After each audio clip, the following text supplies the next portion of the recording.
बिस्मिल्लाहिर्रहमानिर्रहीम, अस्सलाम वालेकुम। Hope all of you doing well. So हम डिस्कस कर रहे थे चैप्टर नंबर 5 और आज हमारा जो टॉपिक ऑफ डिस्कशन है वो है एंगुलर मोमेंटम। सो देखते हैं कि एंगुलर मोमेंटम क्या होते हैं। हम देखते हैं, हमने बात की लीनियर बॉडीज़ की। लीनियर बॉडीज़ में हमने देखा है कि हमारे पास कोई भी बॉडी हो जिसका मास m है, ठीक है। हमारे पास एक बॉडी है जिसका मास m है। जब हम उसके ऊपर फोर्स लगाते हैं, ठीक है, जब फोर्स लगाए तो ये बॉडी मूव करती है विद वेलोसिटी v, ठीक है। अब ये जो बॉडी जिसका मास m है वो मूव कर रही है वेलोसिटी v के साथ, तो हमारे पास ये जो है ना, ये m और v, ये हमारे पास क्या है, ये हमारे पास उस बॉडी का मोमेंटम है। मोमेंटम की डेफिनेशन लीनियर बॉडीज़ में हम ऐसे कहते हैं p is equal to mv, ठीक है, product of mass and velocity. तो बेसिकली ये हमारे पास मोमेंटम होता है quantity of motion of a body. कोई भी बॉडी जो कि मूव कर रही है, ठीक है, एक बॉडी है उसका मास m है, वो मूव कर रही है वेलोसिटी v के साथ, तो ये जो क्वांटिटी है ना, इसको हम बोलते हैं बेसिकली मोमेंटम। लेकिन ये हमारे पास लीनियर मोमेंटम है, यानी ये उन बॉडीज़ के लिए जो कि लीनियर फॉर्म में मूव कर रही हैं, ठीक है, ट्रांसलेशन मोशन कर रही हैं। लेकिन हम इस चैप्टर में हम बात कर रहे हैं एंगुलर बॉडीज़ की।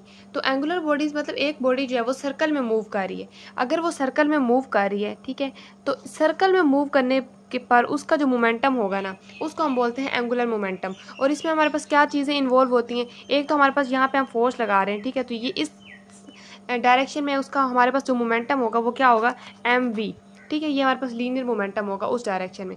और हमारे पास यहाँ से हमारे पास point of axis of rotation से लेकर यहाँ तक का जो डिस्टेंस है वो हमारे पास r है, यानी पोजीशन वेक्टर। तो एंगुलर मोमेंटम में हमने देखा है कि हमारे पास जो पोजीशन वेक्टर r है वो भी इन्वॉल्व हो जाता है।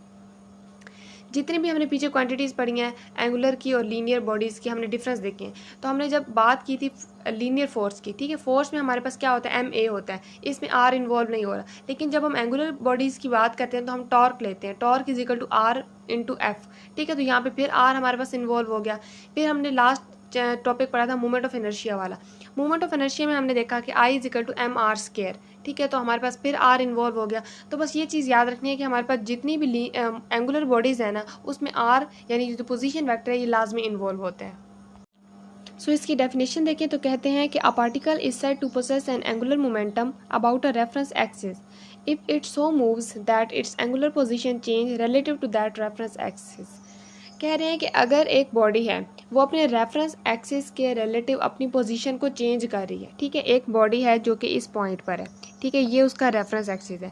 अगर तो वो बॉडी मूव करती हुई इस पॉइंट पर चली जाती है, ठीक है, इस पॉइंट पर जाने से क्या हो गया, वो अपनी पोजीशन को with relative to reference axis change कर रही है, ठीक है। तो इस केस में उस बॉडी के पास जो मोमेंटम होगा ना, उसको हम बोलेंगे एंगुलर मोमेंटम।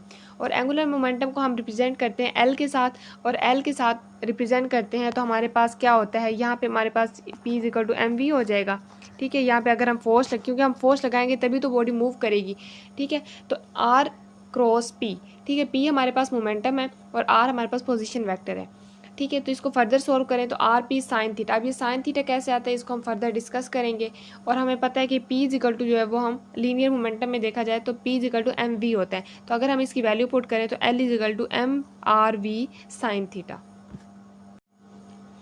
अच्छा, अब हमारे पास एक बॉडी है, हम कहते हैं वो मूव कर रही है यहाँ से यहाँ तक, ठीक है, इस डायरेक्शन में मूव कर रही है। तो देखा जाए एक स्ट्रेट लाइन में मूव कर रही है तो एक लीनियर मोशन हम कह सकते हैं।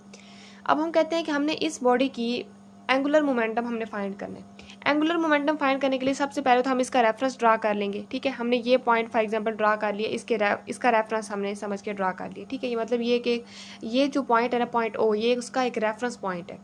हमने इसके रिलेटिव उसकी पोजीशन देखनी है। अब क्या होगा, हमारे पास इसका पॉइंट ये है, तो अब हम कह रहे हैं कि ये बॉडी जो है स्ट्रेट लाइन में है, लीनियर मोशन में है, तो हम उसका एंगुलर मोमेंटम कैसे कैलकुलेट करेंगे। देखिए, अब हमारे पास ये जो रेफरेंस हमने ड्रा किया, अगर इसको हम सीधा ले जाएं, ठीक है, थोड़ा सा मज़ीद इसको फर्दर ड्रा करें तो हमारे पास ये एंगल कितना बन रहा है, ये थीटा बन रहा है। तो जब हमारे पास एंगल बन रहा होता है तो मतलब ये है कि वो एक एंगुलर मोमेंटम हम उसका कैलकुलेट कर सकते हैं। वो बॉडी जो है वो एंगुलर पाथ में मूव कर रही है, ठीक है। तो हम सबसे पहले तो इसकी क्या करते हैं, वेक्टर ड्रा कर लेते हैं। अब हमारे पास ये जो पॉइंट P वेक्टर है, इसका हम एक्स ड्रा करें तो एक एक्स एक्सिस और एक वाई एक्सिस, ठीक है। तो अब हमारे पास जो थीटा के साथ होता है ये हमेशा हमारे पास क्या होता है, ये कोस होता है, और ये परपेंडिकुलर ये हमारे पास साइन होता है। अब हमारे पास ये जो कोस है ये बिल्कुल इस आर के पैरेलल है। तो यहाँ मतलब ये है कि इस केस में जो हमारे पास जो एंगुलर मोमेंटम है वो ज़ीरो होगा, ठीक है, ये पैरेलल है। लेकिन हमारे पास जो एंगुलर मोमेंटम अगर हम देखें ये वाई के अलोंग, जहाँ पे हमारे पास साइन थीटा बन रहा है, तो ये चीज़ हमारे पास आर के प्रीपेंडिकुलर है, ठीक है, 90 के एंगल पे है। तो हम कहते हैं कि इस जो बॉडी का जो एंगुलर मोमेंटम है वो इस वाई एक्सिस की वजह से है, मतलब ये कि यहाँ पे साइन थीटा इस वजह से इन्वॉल्व होगा। तो हमने पीछे जो पढ़ा था इसके फार्मूला में कि हमारे पास आर पी साइन थीटा, ठीक है, तो ये जो साइन थीटा हम यूज़ करते हैं ना, ये हम इसी वजह से यूज़ करते हैं क्योंकि हमारे पास जितना भी एंगुलर मोमेंटम है वो इस वाई एक्सिस की वजह से होते हैं।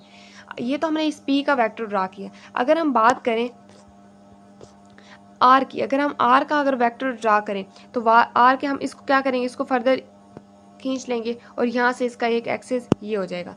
तो मतलब ये है कि हमारे पास एक आर को हमने कंपोनेंट्स में रिजोल्व कर लिया। अब हमारे पास ये जो यहाँ पे इस पॉइंट पे हमारे पास ये बना है थीटा, क्योंकि इस यहाँ अगर यहाँ पे थीटा था तो फिर यहाँ पे भी मतलब ये है कि एंगल थीटा ही होगा। अब थीटा के जो साथ होता है तो ये हमारे पास कोस है, ठीक है, और ये हमारे पास साइन है। अब देखा जाए तो ये जो कोस थीटा हमने जहाँ पे बनाया है ये बिल्कुल पी के पैरेलल है, ठीक है, ये पी है और यही हमारे पास कोस बन रहा है। तो मतलब ये है कि इसके अलोंग हमारे पास जो एंगुलर मोमेंटम है ये ज़ीरो है और यहाँ पे भी आर साइन थीटा, ठीक है, यही इन्वॉल्व हो रहा है। तो मतलब ये है कि ये जो हमारे पास रोटेटिंग बॉडी है ना, उसका जो एंगुलर मोमेंटम है ये हमारे पास वाई एक्सिस यानी साइन थीटा की वजह से होता है। इस वजह से हम इसके फार्मूला में साइन थीटा यूज़ करते हैं। और यहाँ पर हमारे पास कितना एंगल बन रहा है अगर हम देखें तो हमारे पास ये जो आर साइन थीटा है इसका और पी का एंगल कितना है, 90 बन रहा है। तो हम लिख देंगे साइन 90 और साइन 90 हमारे पास 1 के इक्वल होता है, तो आंसर आ जाएगा MRV। अब ये जो V है ये हमारे पास V यूज़ होता है वेलोसिटी के लिए और वेलोसिटी हमारे पास एंगुलर केस में यूज़ नहीं होती है। एंगुलर में हम ओमेगा यूज़ करते हैं। तो हम देखते हैं कि हमारे पास जो हमने पीछे लीनियर और एंगुलर वेलोसिटी का रिलेशनशिप पढ़ा था उसमें हमारे पास आया था V is equal to omega R, ठीक है। तो अब यहाँ पे हम ओमेगा आर वैल्यू पुट करेंगे तो हमारे पास आंसर आ जाएगा L is equal to M R square omega. तो अब हमारे पास L is equal to M R square, M R square अगर हम याद करें पीछे वाला टॉपिक जो हमारा हमने मोमेंट ऑफ इनर्शिया वाला पढ़ा था तो हमने उसमें क्या बोला था, I is equal to M R square, यही पढ़ा था ना। यानी हमारे पास जो मोमेंट ऑफ इनर्शिया वो प्रोडक्ट होता है स्क्वायर ऑफ रेडियस और मास का। तो हम यहाँ पे इसको L is equal to I omega भी तो लिख सकें, एम आर स्क्वायर की जगह अगर हम आई पुट लिखना चाहें तो हम आई भी तो लिख सकते हैं। तो ये हमारे पास एक नया फार्मूला हो गया एंगुलर मोमेंटम का, L is equal to I omega. So अब फार्मूला के बाद हम देख लेते हैं इसकी direction of angular momentum. Angular momentum की डायरेक्शन कैसे हम फाइंड आउट करते हैं। हमारे पास एक बॉडी है जिसका मास m है, ठीक है। अब हमारे पास इस पे जो डिस्टेंस है ये हमारे पास r है और जो मोमेंटम है हमारे पास एंगुलर मोमेंटम वो हमारे पास p है, ठीक है। तो डायरेक्शन ऑफ एंगुलर मोमेंटम हम ऐसे फाइंड करते हैं जैसे हमने क्रॉस प्रोडक्ट में फाइंड की थी। हमने क्या करना है, अपने हैंड को राइट हैंड को रोटेट करवाना है मोमेंटम की तरफ, यानी मास m से रोटेट करवाते हुए फिंगर्स को रोटेट करवाना है पी की तरफ और हमारे पास जो थंब की जो डायरेक्शन है ना वो होगी हमारे पास एंगुलर मोमेंटम की डायरेक्शन। तो इस केस में हमारे पास जो थंब की डायरेक्शन है वो आउटवर्ड होगी, ठीक है। और अगर हम फॉर एग्जांपल हमारे पास एक केस ऐसा होता है जिसमें हमारे पास एंगुलर मोमेंटम की डायरेक्शन होती है डाउनवर्ड, ठीक है। तो फिर अब हम फिंगर को रोटेट करवाएंगे नीचे की तरफ, ठीक है। जब हम नीचे की तरफ रोटेट करवाएंगे तो हमारे पास जो थंब की डायरेक्शन है वो इनवर्ड होगी। तो ये हमारे पास केस होगा कि जब हम नट को ओपन या क्लोज करते हैं तो उस केस में भी एंगुलर मोमेंटम आउटवर्ड या इनवर्ड होती है। तो ये डायरेक्शन ऑफ जो हमारे पास एंगुलर मोमेंटम है वो हम फाइंड आउट करते हैं राइट हैंड रूल के साथ। सो नेक्स्ट हमारे पास एक रिजिड बॉडी, ठीक है। हमने क्या करना है, इस रिजिड बॉडी के हर पॉइंट पे ना, मतलब हर पॉइंट का जो हमने एंगुलर मोमेंटम है वो कैलकुलेट करना है। अब एंगुलर मोमेंटम का फार्मूला हमें पता है L is equal to I omega और I हमें पता है I is equal to M R square होता है, ठीक है। अब हमारे पास यहाँ पे मैंने 3 पॉइंट्स ड्रा किए। ये हमारे पास जो है ना सेंट्रल पॉइंट है, ठीक है। यहाँ से हमारे पास ये जो है ना ये हमारे पास M1 है और ये हमारे पास M2 है और ये हमारे पास M3 है। अब यहाँ पे हमारे पास क्या है, अगर तो फॉर एग्जांपल हम इस पर इसको रोटेट करवा रहे हैं, ठीक है। हमने क्या करना है, इसको रोटेट करवाना है। रोटेट करने के बाद जब हमारे पास इसकी जो वेलोसिटी होगी वो इस साइड पर होगी, यानी ये होगा हमारे पास V1 और इसकी वेलोसिटी इस साइड पे ये V2 होगा और इसकी वेलोसिटी इस साइड पे यानी ये V3 होगा। अब जैसे हमने लास्ट टॉपिक में बात की थी मोमेंट ऑफ इनर्शिया में कि जब हम इस बॉडी को रोटेट करवाएंगे तो हर पॉइंट ना एक जैसा डिस्टेंस कवर करेगा, ठीक है। हमारे पास ये वाला जो पॉइंट अगर मूव करता है वो यहाँ पे आता है तो हमारे पास जो ये पॉइंट है ये भी मूव करता है वो यहाँ पे चला जाएगा और ये वाला जो पॉइंट मूव करता हुआ यहाँ पे चला जाएगा। मतलब ये है कि हमारे पास इसका जो एंगुलर डिस्प्लेसमेंट है ना वो सेम रहता है, कॉन्स्टेंट रहता है। एंगुलर डिस्प्लेसमेंट भी सेम रहता है और एंगुलर वेलोसिटी भी सेम रहती है। सो अब हम देख लेते हैं कि हर पॉइंट पे जो एंगुलर मोमेंटम है वो क्या होगा। पॉइंट 1 पे देखा जाए तो हमारे पास मैस 1 था, m1 r1 और ओमेगा, ठीक है। अब इसमें लिख देंगे m1 r1 स्केयर ओमेगा। और इसी तरह जो हमारे पास पॉइंट 2 था m2 r2 स्केयर ओमेगा।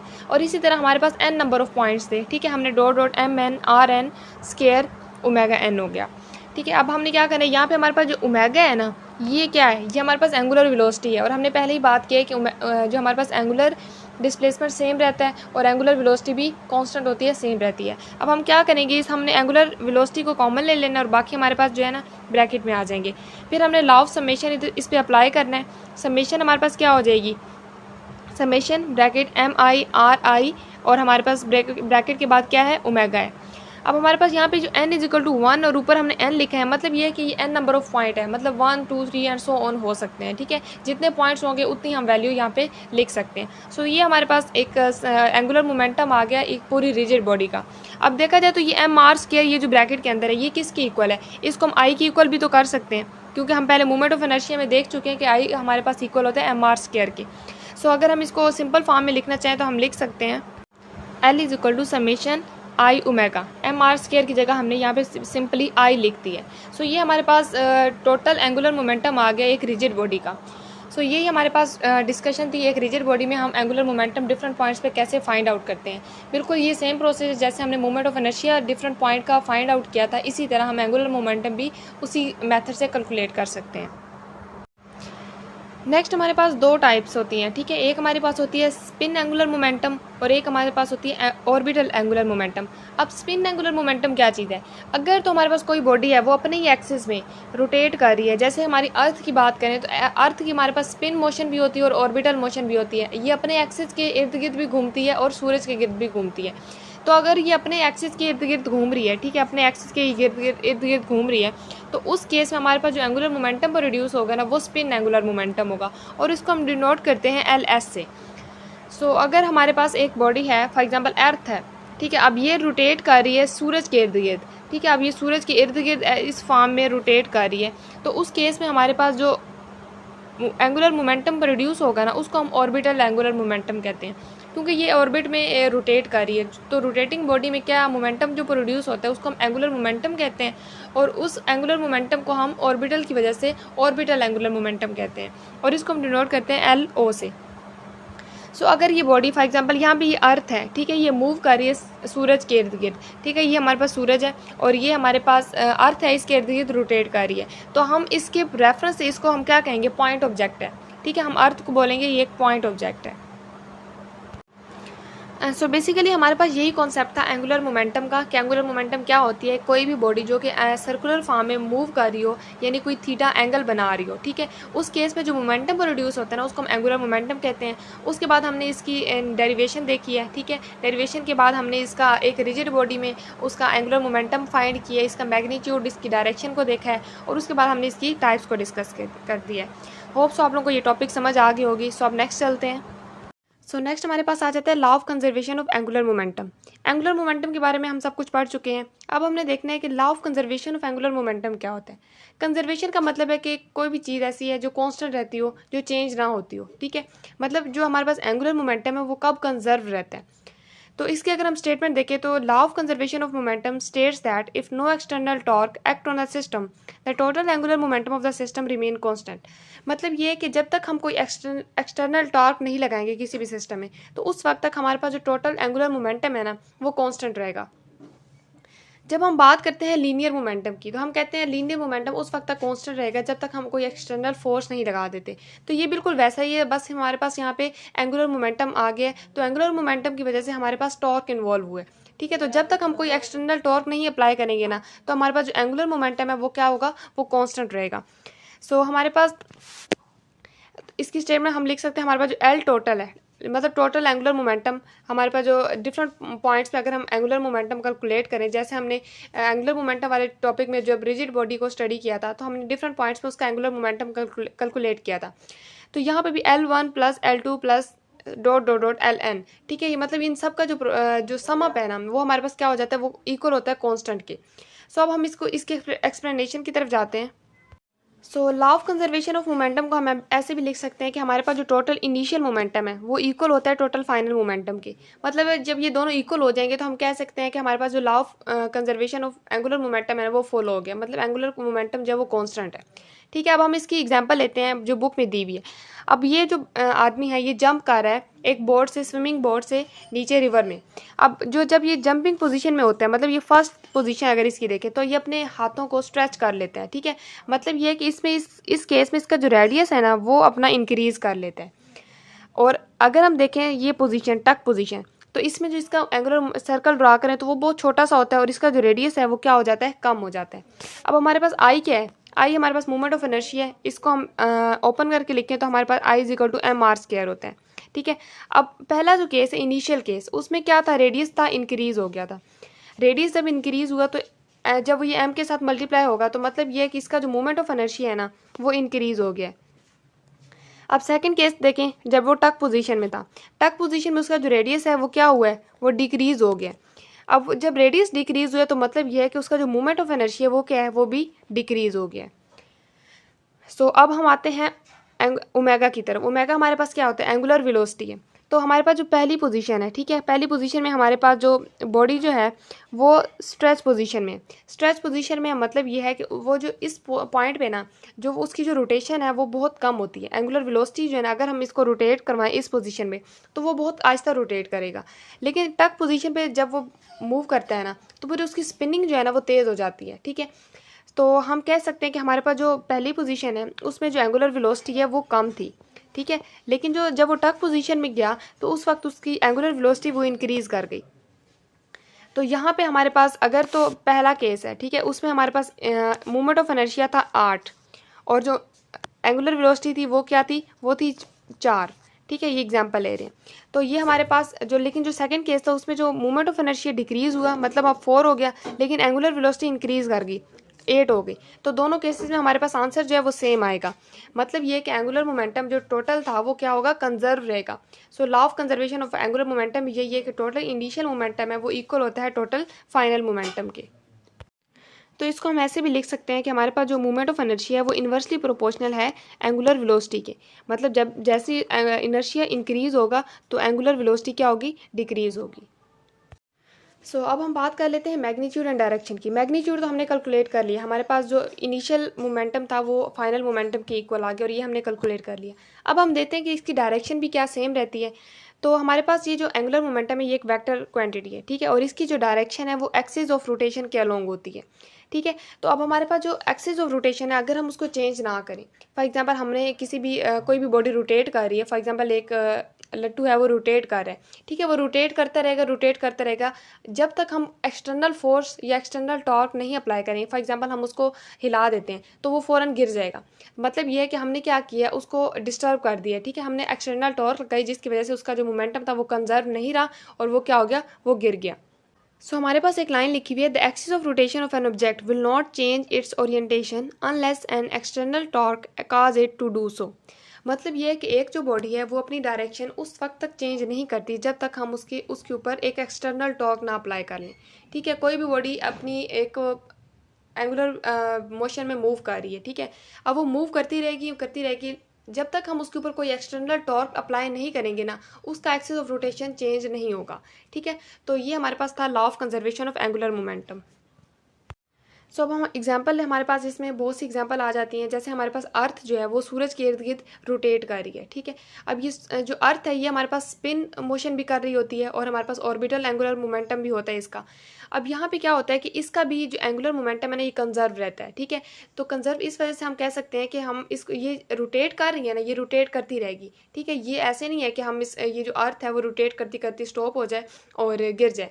ठीक है, जब तक हम इस पर कोई एक्सटर्नल टॉर्क नहीं अप्लाई होगी तब तक ये रोटेट करती रहेगी। ठीक है, तो ये हमारे पास एग्जांपल थी law of conservation of angular momentum की कि ये इसका जो एंगुलर मोमेंटम है ये भी कंजर्व है और इस कंजर्वर्स की वजह से ये अपने एक्सिस में और सूरज के इर्द गिर्द रोटेट करती रहती है।